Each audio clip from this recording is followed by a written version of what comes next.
नमस्कार दोस्तों, कैसे हो आप सब। मेरा नाम है विजय कुमार और आप देख रहे हैं कॉमिक्स पिटारा चैनल को। दोस्तों, अगर आप इस चैनल पर नए हैं तो इस चैनल को सब्सक्राइब कर हमें सपोर्ट करें। तो चलिए हम भोकाल की शानदार कॉमिक्स को शुरू करते हैं, जिसका नाम है पराक्रमी। इसका कवर पृष्ठ आप देख सकते हैं, कुछ इस तरह का है। राज्य मार्ग पर धूल का बवंडर उड़ाते हुए विकास नगर की तरफ बढ़ते इस विचित्र रथ पर अपने सैनिकों के साथ सवार था दैत्य नगरी का सम्राट दैत्यराज, जिसे विकास नगर खींचे ले जा रहा था एक जबरदस्त आकर्षण, मानव स्त्रियां। सुना है अत्यंत कोमल यौवन और रूप लावण्य का विपुल भंडार होती हैं वे। यही यही आकर्षण खींचे ले जा रहा है मुझे मानव की उस नगरी में। रूप और यौवन से हरी भरी सैकड़ों मानव सुंदरियों का अपहरण करके अपने साथ दैत्य नगरी ले जाऊंगा। हा हा हा हा हा हा। नगर में पहुंचते ही सुंदर सुंदर कोमल कोमल रूपसिया, देख क्या रहे हो मूर्खो, पकड़ लो इन्हें। दूसरे ही पल, छोड़ दो मुझे दुष्ट। रथ में लाद लिया गया सभी को। वापस चले सम्राट। लालच की चमक नजर आने लगी दैत्यराज की आंखों में। नहीं, सिर्फ इतनी लेकर ही वापस नहीं लौटेंगे हम। इतनी इतनी सारी लेकर जाएंगे हम तो। फिर तो जैसे सामत आ गई विकास नगर की सुंदर स्त्रियों की। चल हमारे साथ। आई, छोड़ छोड़। रोकने वाले का अंजाम ये हुआ, खचा खच। परेशानी की चादर तन गई राजा विकास मोहन के चेहरे पर। उफ, कौन रोकेगा उन दुष्टों को वो अनर्थ करने से। भोकाल और सुदान तो राज्य के एक महत्वपूर्ण कार्य से पड़ोसी राज्य बुढ़ारी गए हुए हैं। इधर राजा विकास मोहन चिंता में घुले जा रहे थे। उधर पहुंच चुकी थी उस अनर्थ को रोकने वाली वो सिंहनी तुरीन। नारियों पर अत्याचार करने वाले दरिंदों, एक नारी के हाथों ही आज मृत्यु को प्राप्त होगे तुम। तुरीन को देखकर दैत्यराज की लाट सीने तक टपक गई। उफ, ये स्त्री है या धमाका। इसके रूप लावण्य के सामने तो स्वर्ग की अप्सराएं भी घास खोदती नजर आएगी। उफ, पकड़े इसे सम्राट। बिल्कुल। दैत्य सैनिक तुरीन की तरफ भाग खड़े हुए, लेकिन वे बेचारे क्या जानते थे कि तुरीन प्रलयंकारी अस्त्रों की स्वामिनी है। जब तक परहर्रा तुरीन के पास है, कोई उसे पकड़ क्या छू भी नहीं सकता। स्तंभ भौचक्का आंखें फाड़ता देखता रह गया दैत्यराज उस सुंदर बला को। उफ, ऐसे सुंदरी के ऐसे खतरनाक तेवर। लेकिन ये तेवर कैसे ढीले होंगे, मैं अच्छी तरह जानता हूं। दूसरे ही क्षण कहर बरसाती तुरीन का ध्यान उन चित्कारों ने भंग कर दिया। आह, आह, बचाओ तुरीन। तुरीन पलटी तो दैत्यराज ने बड़े प्यार से धमकी दी उसे। देख रही सुंदरी, अगर तुमने अपने अस्त्र का प्रयोग किया तो इस रथ में जितनी सुंदरियां भरी हैं सभी को मार डालूंगा मैं। बहुत से प्राणों का प्रश्न है, अब क्या करूं। और वही पल उसे बहुत भारी पड़ा। धड़ाक। इससे पहले कि वो बेहोश होकर गिर पाती, दैत्यराज ने रथ से कूदकर उसे अपनी भुजाओं से संभाल लिया। तुम्हारी जगह धरा पर नहीं, हमारी भुजाओं में है सुंदरी। और फिर इसे पाकर अब और कुछ पाने की इच्छा नहीं है हमें। चलो वापस। दैत्यराज वापस लौट गया। भोकाल की दहाड़ ने जैसे भूकंप ला दिया था विकास नगर के राजमहल में। आपकी आंखों के सामने वो दुष्ट सैकड़ों नारियां और मेरी तुरीन को उठाकर ले गया और आप देखते रह गए। हमने उन्हें रोकने का बहुत प्रयत्न किया भोकाल, लेकिन हमारे सैनिक उसके सामने एक पल भी नहीं ठहर पाए। लेकिन वो था कौन महाराज? दैत्यनगर का सम्राट दैत्यराज। वही ले गया है अन्य नारियों के साथ तुरीन को उठाकर। ज्वालामुखी की भांति भड़क उठा भोकाल का क्रोध। दैत्यराज, तो तुरीन को नहीं, अपनी तबाही को अपने साथ ले गया है। आ रहा है तेरी नगरी और तेरे पाप की इमारत की ईंट से ईंट बजाने। भोकाल। इतना जुनूनी हो गया भोकाल कि भूल गया अपने परम मित्र सुतान को भी। दैत्य नगरी। अब क्या होगा सुतान? अब क्या होगा? तबाही, विनाश दैत्य नगरी का। क्योंकि अपने जीवन में कभी भी भोकाल को इतना क्रोधित नहीं देखा मैंने। दैत्य नगरी के राजमहल के एक विशेष कक्ष में। अगर तुम मेरी बनने का निर्णय कर लो सुंदरी, तो मैं जीवन भर किसी भी स्त्री की तरफ आंखें उठाकर भी नहीं देखूंगा। मुझे पाने का ख्याल अपने दिल से निकालकर अपनी जिंदगी के दिन गिनना शुरू कर दे शैतान, क्योंकि मैं जिसकी बन चुकी हूं वो तुम्हारी मौत बनकर आता ही होगा। झपट कर तुरीन के बालों को पकड़ लिया दैत्यराज ने। शैतान की सौगंध, कतरनी की तरह चलती जीवा को काट कर फेंक देता अगर तुम मुझे ना भागई होती। ऐसे में बहुत याद आई तुरीन को अपनी प्रलयंकारी परहर्रा की। काश इस समय परहर्रा मेरे शीश पर होता तो मैं अब तक काट कर जमीन पर गिर गया होता। अब तक काट कट कर जमीन पर गिर गया होता इसका शीश। तुरीन के विचारों को भंग किया दैत्यराज के कठोर स्वर ने। अपने मस्तिष्क से हथियार त्याग दे मूर्ख स्त्री, और तेरा कोई चाहने वाला तुझे बचाने यहाँ आ पहुँचेगा।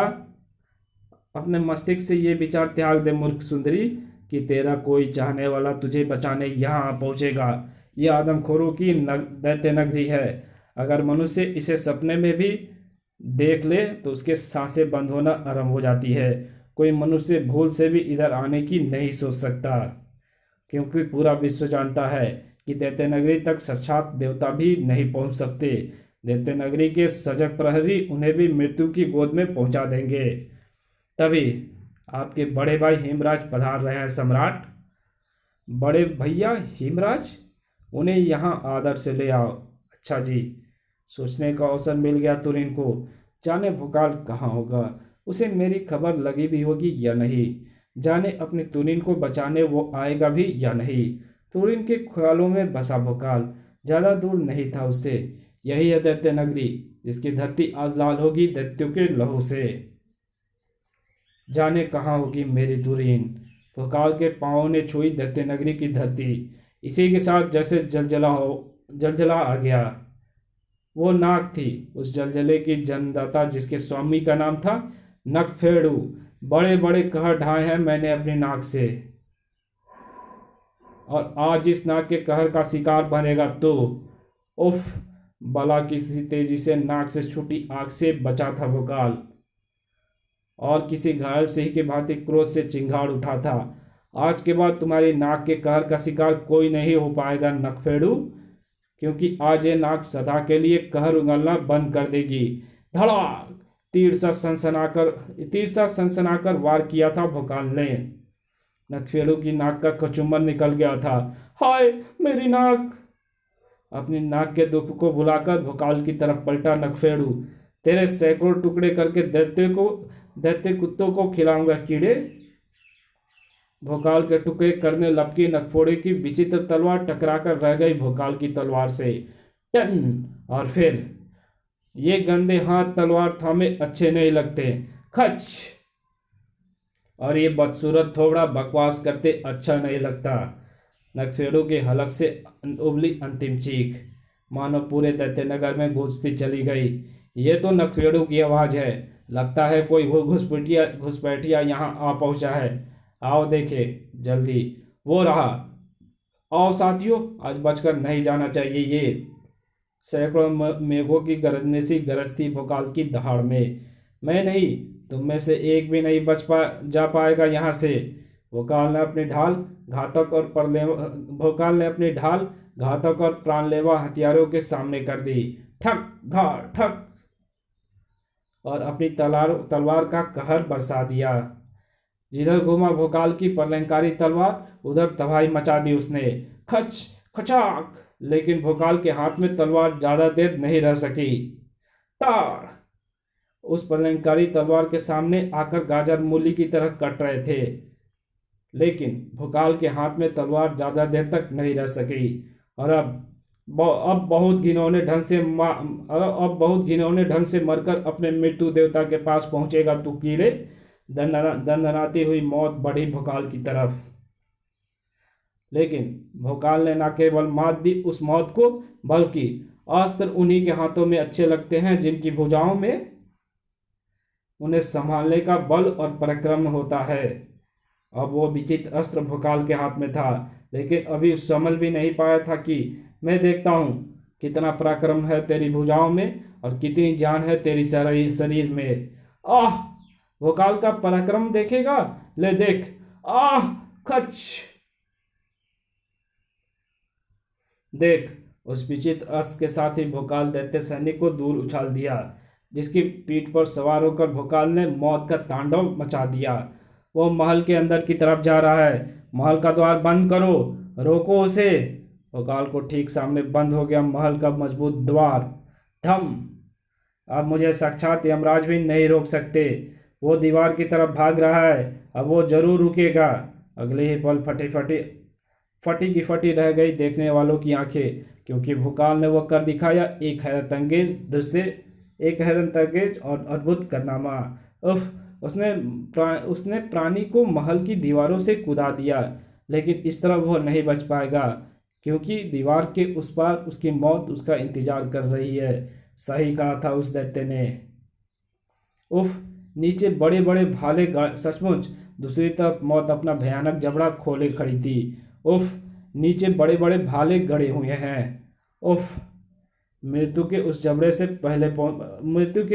में पहले पहुंचा वो प्राणी। अब बारी थी भोकाल की, लेकिन वो भोकाल ही क्या, जैसे मृत्यु से स्वयं को ना बचा सके। सही समय पर ढाल की वजह से उड़कर प्राण बचाने का उपाय सूझ गया, वरना आज उठ गया होता भोकाल का नाम इस दुनिया से। दैत्यराज के विशेष कक्ष में हाहाकारी तरीके से गूंज रहा था भोकाल। हाहाकारी तरीके से प्रवेश कर गया भोकाल। कौन है? कौन मरने आ पहुंचा है दैत्यराज के हाथों से? तेरा और तेरे पापों का काल। मैं हूं भोकाल। विकास नगर की बहुत सी नारियां तो यहाँ दिख रही है, लेकिन तुरीन नहीं है यहाँ। कहाँ है वो? तुरीन की खोज में पल भर के लिए भटक गई भोकाल की निगाहें, और उसी पल का भरपूर फायदा उठाया दैत्यराज ने। खचाक। उफ, मैं जानता हूँ तू किस लिए आया है भोकाल, लेकिन तुझे वो नहीं, मेरे हाथों एक भयानक मृत्यु मिलेगी। हल्की सी खरोच ही ख्यालों के संसार से वर्तमान में खींच लाई भोकाल को। फिलहाल मुझे तुरीन से हटाकर अपना सारा ध्यान दैत्यराज की तरफ लगाना चाहिए, क्योंकि यही बताएगा कि मुझे इसने तुरीन को कहाँ रख छोड़ा है। दूसरे ही क्षण टन। देखते हैं इस तलवार के बल पर तू कब तक बचता है। तू सिर्फ बचना ही नहीं, वार करना भी जानता है भोकाल।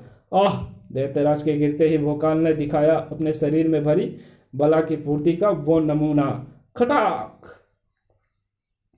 अब दैत्यराज की गर्दन पर टिकी थी भोकाल की तलवार। एक क्षण में अगर तूने मेरी तुरनी का पता नहीं बताया, तो तेरे अस्त्र की तरह तेरी गर्दन भी धड़ा पर पड़ी नजर आएगी दैत्यराज।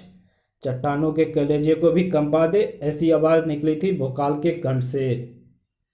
फिर भला दैत्यराज कैसे ना कांप उठता। वो मेरे पास नहीं है। मैंने उसे अपने बड़े भाई हिमराज को उपहार में दे दिया।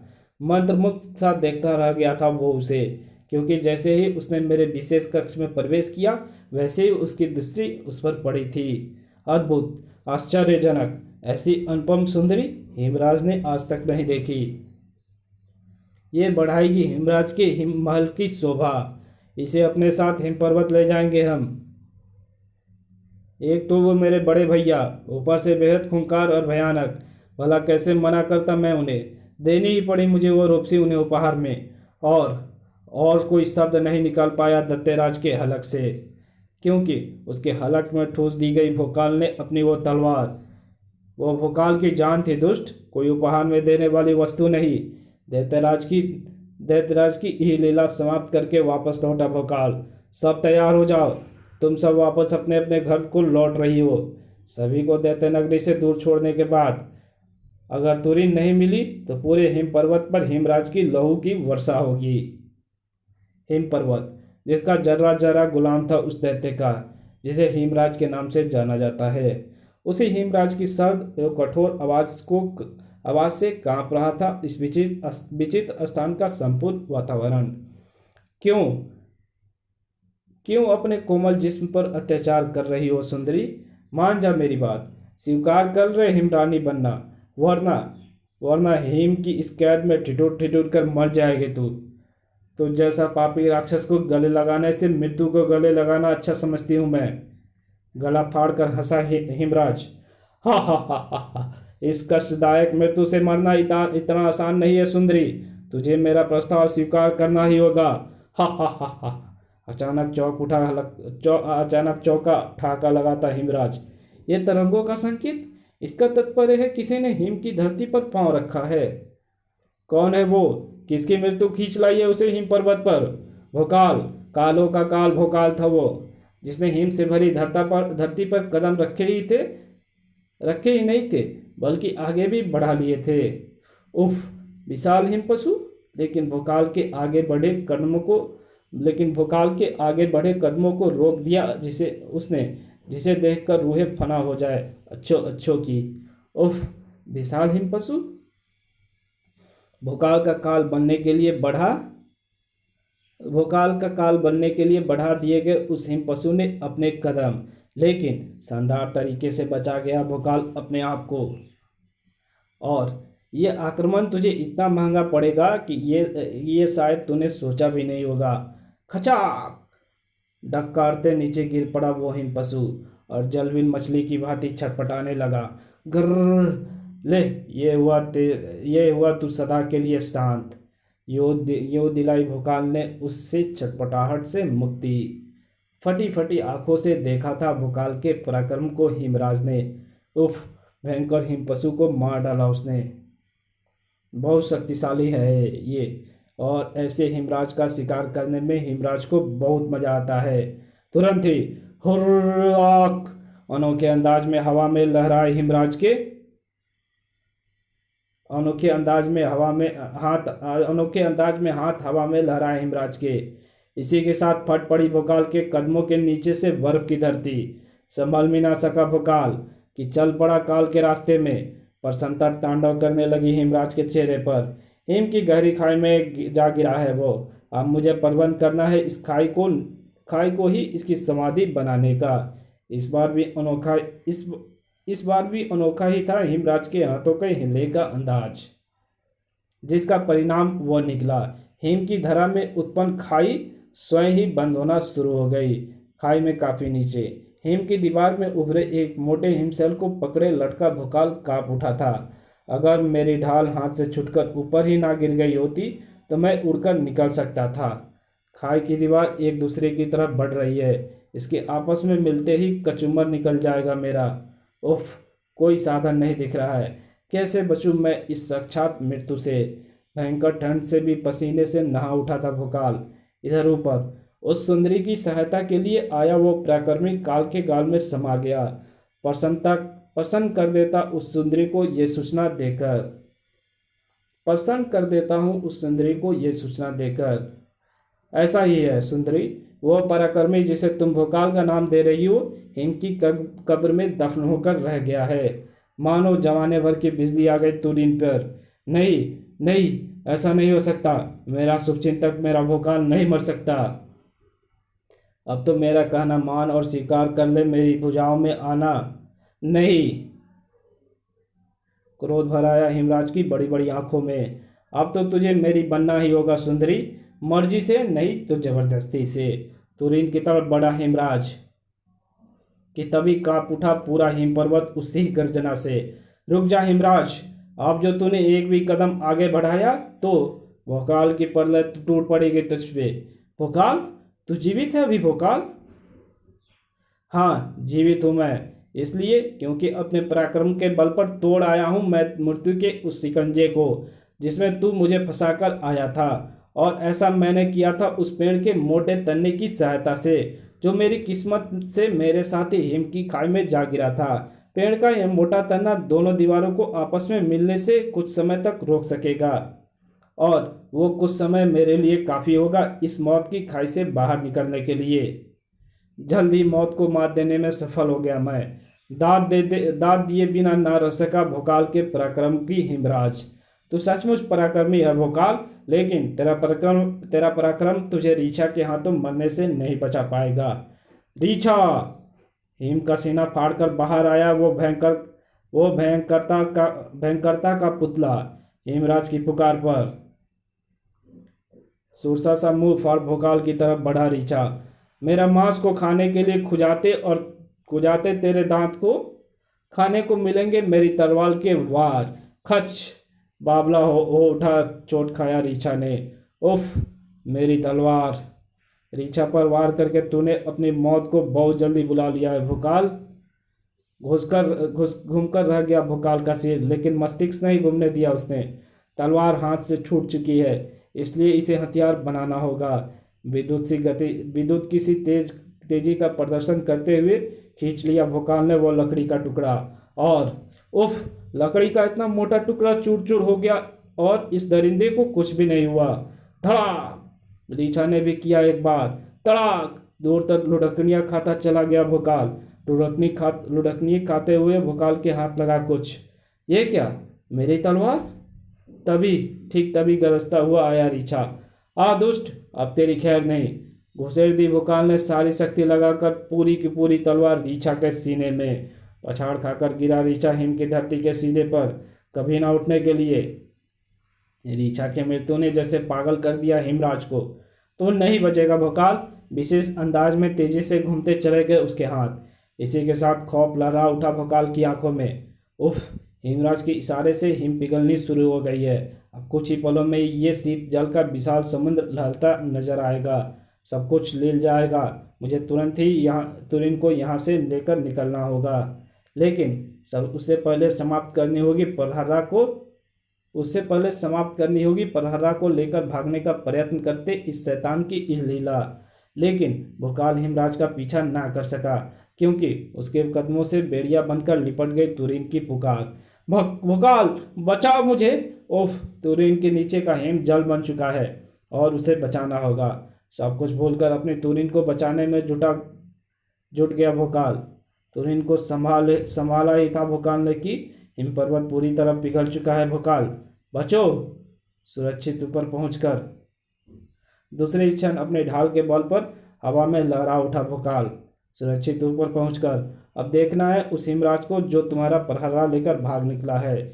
हिमराज की खोज में चहु ओर दौड़ गई दोनों की निगाहें, लेकिन कुछ नजर नहीं आया उसे शीत जल के विशाल समुद्र के सिवा। उफ, तुम्हारे प्रहरा को लेकर शीत जल के विशाल समुद्र में ना जाने कहाँ गर्क हो गया वो शैतान।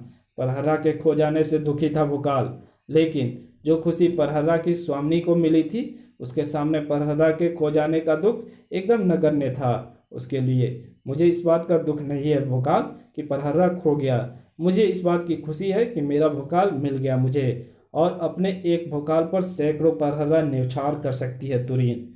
कुछ पलों के लिए भौचक्का सा तुरीन का दमकता चेहरा देखता रह गया भोकाल, और फिर उसके चेहरे पर भी मुस्कान खिल उठी। ओह, मेरी तुरीन। इसी के साथ ये कहानी समाप्त होती है। तो मिलते हैं एक और नए कॉमिक्स में। अगर आप मेरे चैनल पे नए हैं और अभी तक सब्सक्राइब नहीं किया है, भैया मैं कब से कह रहा हूँ सब्सक्राइब कर दो। मैंने यूट्यूब के एनालिटिक्स में जाकर देखा 62% लोग ऐसे हैं जो अभी तक सब्सक्राइब नहीं किए हैं। तो प्लीज़ भैया सब्सक्राइब कर दीजिए, बहुत मेहनत लगती है वीडियो बनाने में भैया, तो सब्सक्राइब तो बनता ही है। सब्सक्राइब और लाइक कर देना वीडियो को अगर अच्छे लगे तो। ओके।